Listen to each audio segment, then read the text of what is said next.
বিষয় SNR business life এসিডিপি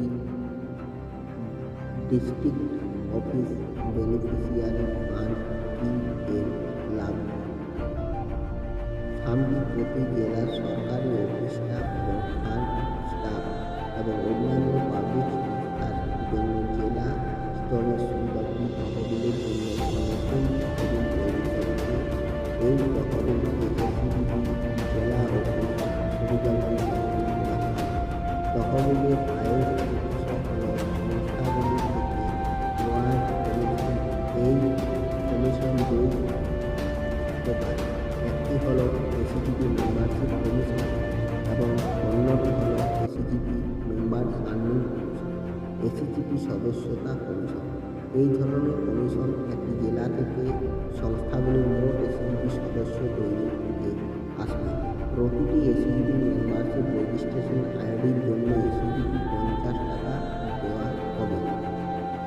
সুতরাং তহবিল গণনা করা যায় যে 6 লাখ এসিডিপি সদস্য পদ এক মেয়াদে 14 মাসের জন্য করা হয়, তাহলে তহবিলের মোট আয়ের উৎস হবে 6 লাখ × 50 = 3 কোটি। তহবিলের এই পরিমাণ স্টাফের পদবি অনুসারে জেলা জেলা ম্যাজিস্ট্রেট ডিএম এর পক্ষে সরকারি স্টাফের সমস্ত অফিস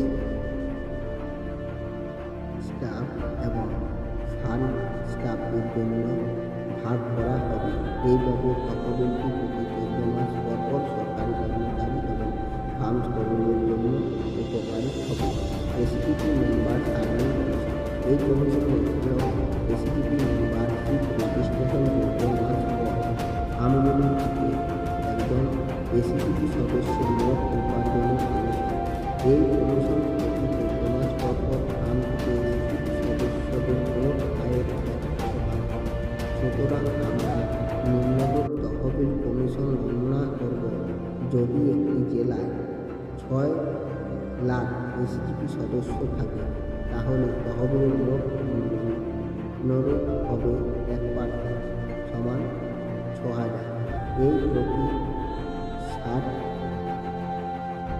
লক্ষ থেকে মোট উপার্জন 6 লক্ষ × 6,000 সমান 36 কোটি প্রতি 14 মাস পর। এইভাবে আমরা প্রতি 14 মাস পর এসিডিপি মেম্বারশিপ আর্নিং কমিশন ন্যূনতম 36 কোটি পেতে পারি। এইভাবে আমরা প্রতি 14 মাস পর এসিডিপি মেম্বারশিপ আর্নিং কমিশন ন্যূনতম। এসিডিপি জেলা অফিস সুবিধাগুলি তহবিলের নির্দেশনা ব্যবহার করে। 1. সরকারি অফিস কর্মচারীদের সুবিধার জন্য 10% ব্যবহার। 2. ফান্ড স্টাফের সুবিধার জন্য 10% ব্যবহার। 3. শিক্ষা উন্নয়নের জন্য 3% ব্যবহার। 4. স্বাস্থ্য উন্নয়নের জন্য 3% ব্যবহার। 5.